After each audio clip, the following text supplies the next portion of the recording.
A gente vive hoje, segundo alguns apontamentos, a era das informações. Nunca se produziu tanta quantidade de elementos informativos, de conceitos, de descobertas, de revelações, quanto agora. Isso pode trazer inúmeros benefícios e de fato traz para a ciência, para alguns avanços tecnológicos, até facilitações para a nossa própria existência e conforto, por que não? Mas tem algumas sequelas, né? Tem alguns efeitos que impactam diretamente em quem nós somos. A gente nasce já com a tendência de aprender, o tempo todo buscando, com imensa curiosidade, querendo entender o mundo, o seu contexto, seus conceitos. Só que uma criança precisa, em princípio, ser direcionada para que possa ter um desenvolvimento mais sustentável de fato. Então ela vai para a escola, né? Ela tem um monte de informações, os pais repassam conceitos, ideias, algumas verdades nem tão verdadeiras, porque os pais também muitas vezes acreditam em conceitos ilusórios, e a criança se habitua se acostuma a ouvir do outro o que ela precisa entender do mundo. Então, em princípio, os pais, mais tarde a escola, eventualmente a igreja, alguma religião, todo mundo ensinando o que pensar, o que fazer, o que pode, o que não pode, o que deve, o que não deve.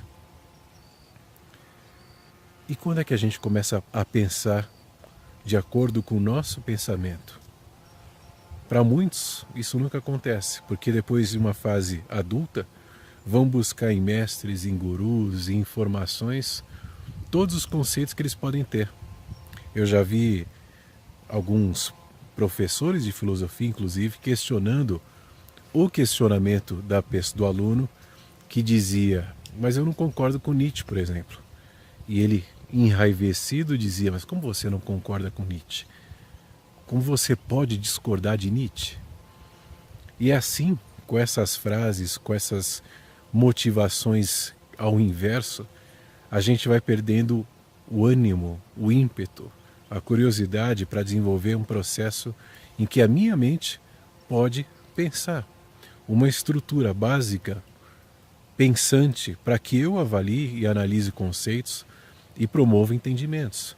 Com isso eu acabo terceirizando a minha mente. E essa terceirização nada mais é do que passar para o outro o que poderia ser feito por mim, o que poderia ser entendido por mim.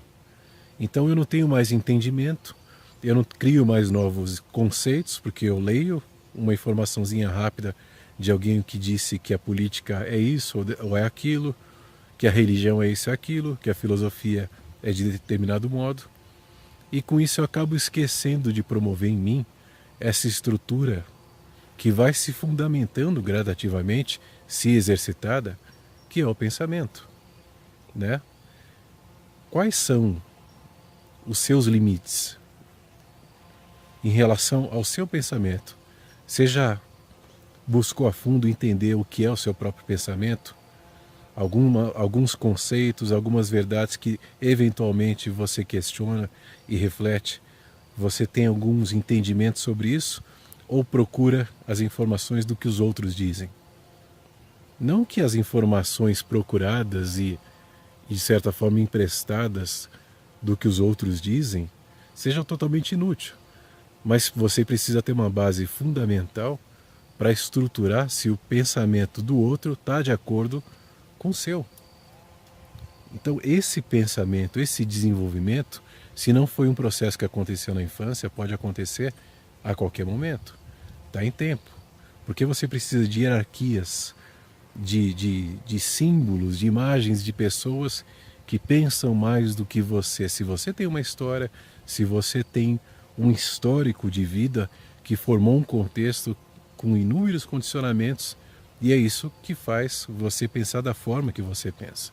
Por que relegar isso para outro, se é uma estrutura básica, inerente de todo ser humano?